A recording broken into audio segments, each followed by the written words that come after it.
Hi, and welcome to Debt Tale. This is Rebecca Bautista, and we're going to be talking about some budget considerations you might want to take into account when you have kids. So let's get started.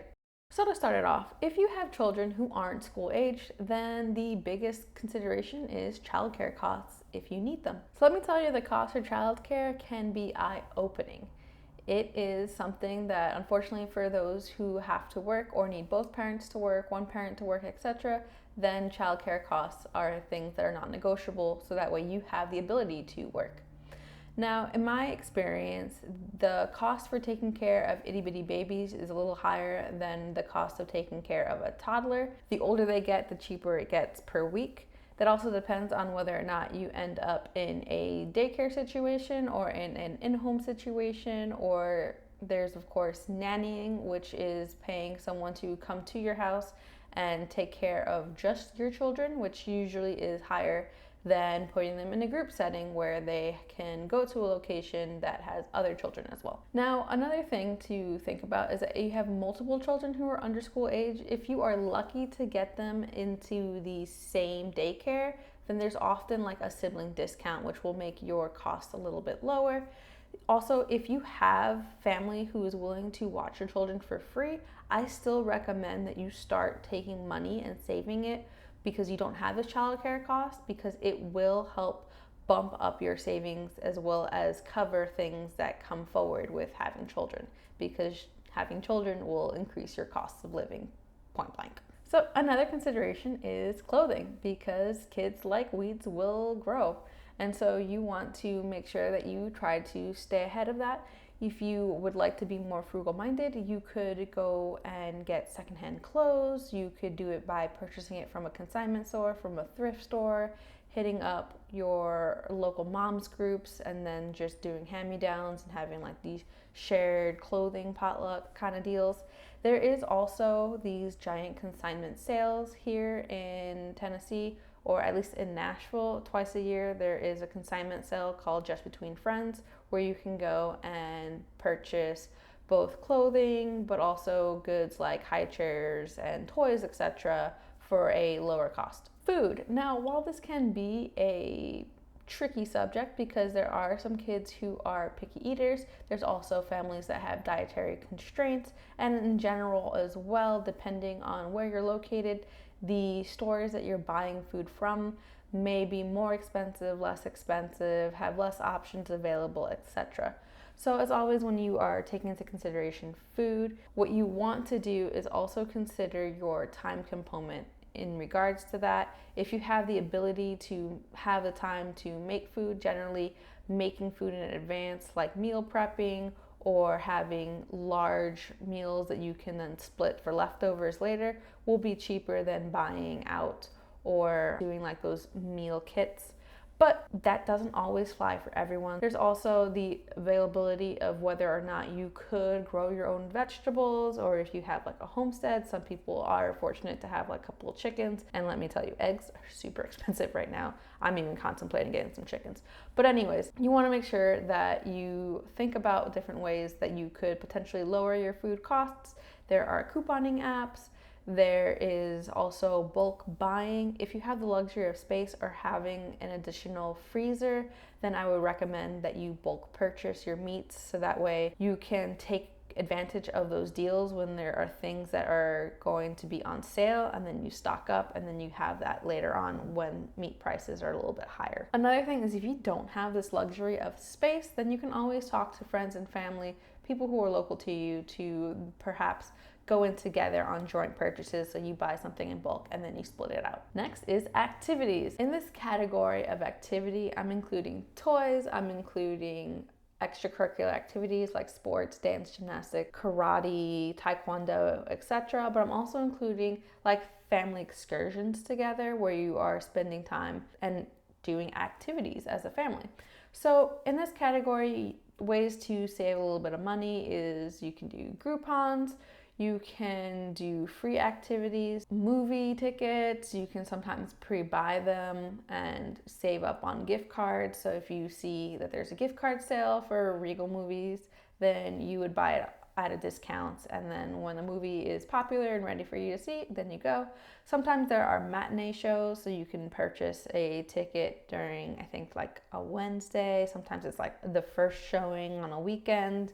That way you can take your kids at a slightly discounted price. There are activities if you like going to museums and other local excursions like parks. There's a lot of places you can go to that are free, as well as places where you can bring your own food as you go in, because half the cost sometimes is the food. And then there's also, in my club, they have like these coupon savers that you could buy from kids at schools, and generally it's like a $25 book, but you can find some coupons that are fairly good that you can make back usually that $25. Another thing to keep into consideration is sometimes at your local library, they have these passes that you could also borrow and rent out, and they could be a pass to the zoo where you could take your kids. There's also, you can join Facebook groups. There are usually moms that will have additional extra tickets from their season passes, and then they will sometimes either sell it at a discount or just be like, hey, these are about to expire, and then you could take advantage. Babies. All right, so with babies, the biggest consideration could be diapers and formula. Now, I just want to do a couple prefaces.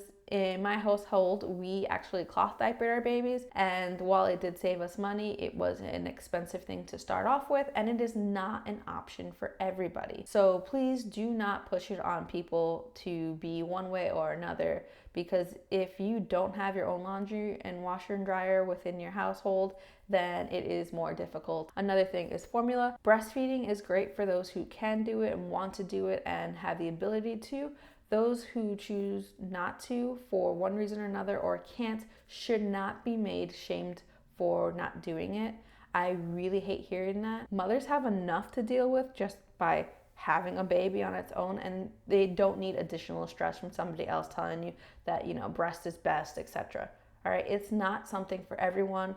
It is something that is hard. I don't think people realize that it can be really emotionally hard and triggering, especially with hormones and such, that just leave the mom alone. So if you are a parent who has to do diapers and formula, then you can look into rebate programs.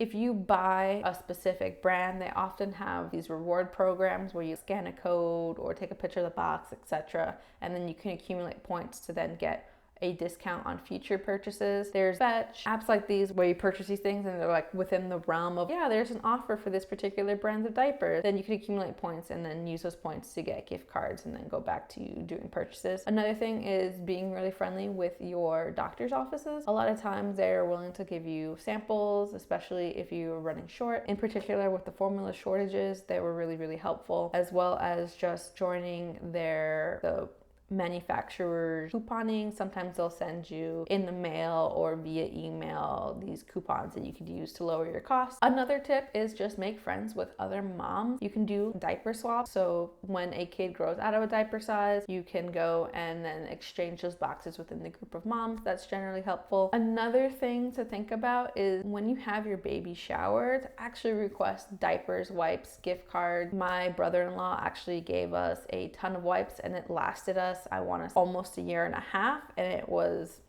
beautiful, especially when there were a wipe shortage. It was just super, super nice to have wipes, and we had, thankfully, the space to store thousands of wipes, but trust me, you're gonna go through them. Medical costs. Well, I really do hope that your children stay happy and healthy, but for those who may have more tendencies for ear infections, for illnesses, etc., or were born with something that requires more care, then you wanna look into different programs to help mitigate some of your healthcare costs. If you are within a certain income bracket, you may also have your child eligible for the state-sponsored plan for health insurance, which will make things lower. You can also look into doctor's offices that have sliding scales. As I recommended before, you also want to be nice and friendly with your doctor's office so you can get additional samples. You can also call up the manufacturers if your child is getting supplements or needing medical supplies. Oftentimes you can request samples, and if you are friendly, I have heard and have seen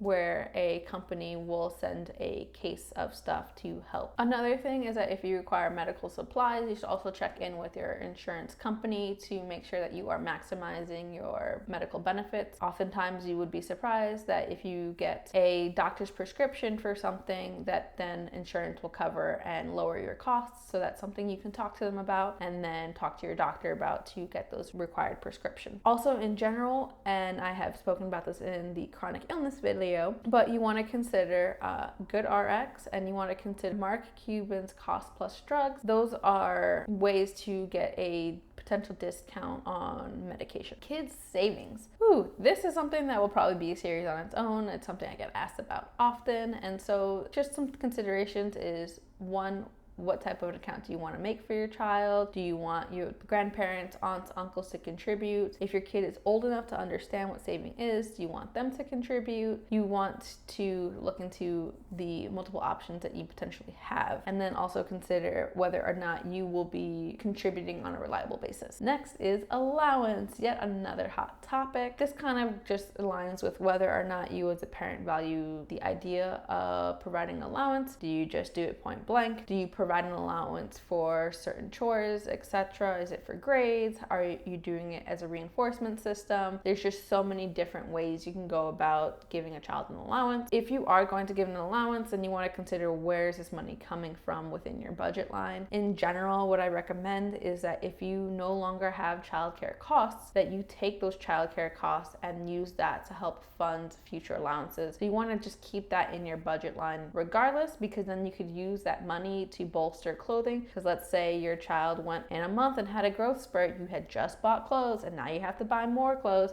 then you can use that childcare money that you weren't using because now they're in school, and then use that to fund clothing. But you can also do that to fund allowances, etc. And the last thing that you might want to consider when you have kids is insurance. And by insurance, I mean life insurance, because if something should happen to you, then you want to make sure that your family is covered. But there's also life insurance plans for your children, or there are riders for your life insurance policy should unfortunately something happen to your child, to help cover funeral costs, etc. So these are things that you might want to consider. Another type of insurance that's supplemental is also accident insurance, because as I mentioned in the chronic illness video, sometimes kids, aside from adults, can go and require, because they broke a bone and have to go to the emergency room, they did a sport, got a concussion, etc. And these plans will generally pay out for those type of incidences. In my experience and looking at the term sheet, just going once generally will pay the year's worth of premiums. So that's something you might want to consider. Well, I hope this video was helpful. It was a general overview of some considerations to put into your budget when you have kids. Now, this was a very general video again, so if you want a video that's specific to a certain age range or a certain type of activity, etc. for your kids, just let me know and I'll be happy to put one there for you. I hope that you enjoyed this video. Do me a big favor, give this video a like, and if there's somebody you know that has kids or is about to have kids, please share this video so they can think about the budgeting considerations to have. And as always, I hope you have a good one. Bye.